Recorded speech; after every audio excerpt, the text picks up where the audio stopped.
advance it? We'll just, No, it's right there. okay. Good evening. My name is Dwayne Hill, and I continue to bill myself, Susan, I saw her walk in the room a few minutes ago. I continue to bill myself as interim co-convener of the Group 4, but welcome.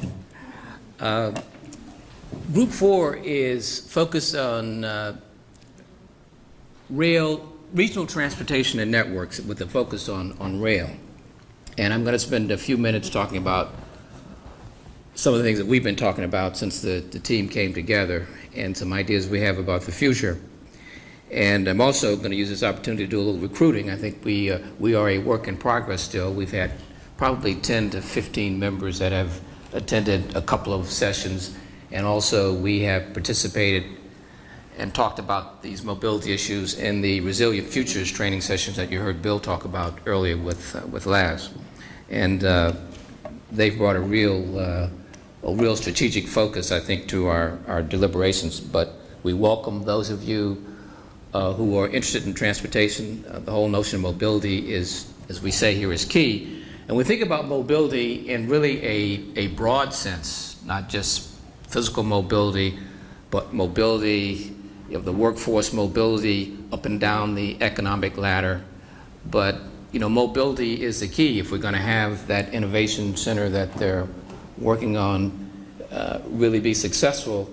We've got to have mobility. People have to get around. People have to interact. And so that's really what we've been focusing on. And two areas really that we've started some efforts. One is the Northeast Corridor Project, two areas, Northeast Corridor projects and local transportation infrastructure. These are the two areas we've been focusing on, and I'll talk about these separately. Northeast Corridor projects, the first one I'll mention is something called Northeast Corridor Connects. And this is a project that's been headed and led by Kip Bergstrom. He has actually gone out and recruited his counterparts or people like him in some 23, 24 cities in the region and got them all to come to a meeting in Yale in April of this year. And in effect, took reinventing Stamford on the road to make it a regional process. Connecticut is home rule, and those of you who are not from Connecticut, I'm sure, are always astounded by the silos in which the state and the region operates. I mean, everything is sort of not in my backyard, and I won't editorialize, but I think you get my point. And so one of the things we're trying to do is the term that Susan uses to sort of break down some of these walls and do away with these silos. And Northeast Corridor Connects is hopefully going to be an important part of that. These cities have come together, and there's a second meeting actually scheduled for tomorrow and at Yale again, and several of the members of the transportation or the Team 4 are going to be attending to see if there's a way we can help, again, take this notion of reinventing Stamford on the road, this community conversation that hopefully results in action and collaboration to improve mobility throughout the region.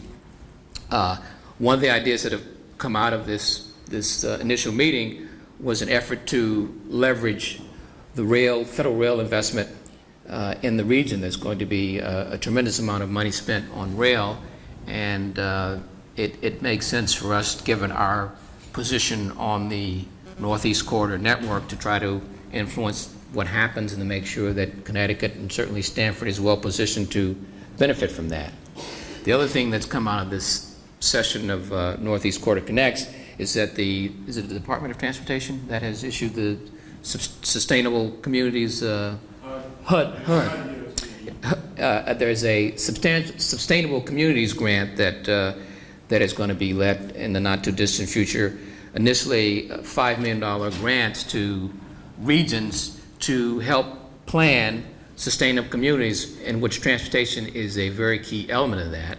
And as a result of some of the conversations that took place in the first Northeast Corridor Connects meeting, there's a possibility that Stamford might collaborate with a number of other cities in the regions to apply for that grant and use that to help plan some of the mobility issues and other transportation and sustainability issues around the region. So that's what's going on a regional basis, and we hope to continue to engage with these other cities and come up with creative ways to promote this notion of regional cooperation, regional collaboration, and mobility throughout the region. The second area is we have spent a lot of time talking about local transportation infrastructure. As you all know, Stamford is really a critical node in this northeast corridor from Boston to Richmond, actually. And we think that a vibrant, mobile Stamford will promote innovation and economic development throughout the region. Lots of the traffic between New York and Boston, of course, stops in Stamford and on to Washington. And so Stamford is a very important center.